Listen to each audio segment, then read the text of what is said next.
Nauna Chief Minister oina wasak laukraba N Viren mathau tauba horakle. N Viren lusingba sungsinaba laingak asige Speaker khanabgidamag Yai School Assembly Constituency dagi BJP gi ticket mai pal khraba hanagi Cafen PDG Minister oiramba Thokchom Setabratabu BJP gi maikai dagi Speaker candidate oina nominate tawkhrai. Banbaya badi ayeng Assembly da Speaker khanabagi mikhal pangthonaba matam lepkhrabani. Hojik fawbagi oina opposition gi maikai dagi Speaker gi post asigi damag mirep amata nominate tawba leitri. Maramaduna TS Setabratana sungsoi soidana Speaker oira yana leiri. Nakalamaromda Taranithoi Suba Manipur Bidhan Sabha Mikhal Mai Paktuna Anoba Lengak Asigi Chief Minister oina wasak laukraba N Virena Manipur Lengaki tuan baloisang singi Administrative Secretary Singa ngasi Chief Minister Bangloda unaduna wari sanakrai. Wari sanaba loiraba matungda Anoba Lengak asina lokalak liba thorang singi matangda kupna khana nena ki amusung Chief Minister gi maikai dagi thabak singa du mapung fana pangthona ba pautak piki hairi. Makhatana Autonomous District Council gi member singbu Chief Minister N Virena kaugduna ngasi mahak ke office da haktengnana unaduna wari sanakrai.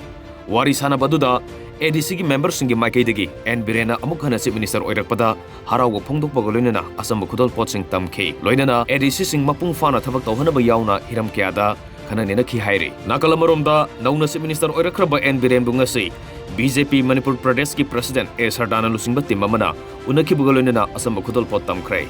Unabaduda BJP Manipur Pradesh ki Secretary Premananda Maitai Wangang Lois Dananda Sambit Patra yauna atai lusingba kayasu saruk yaki.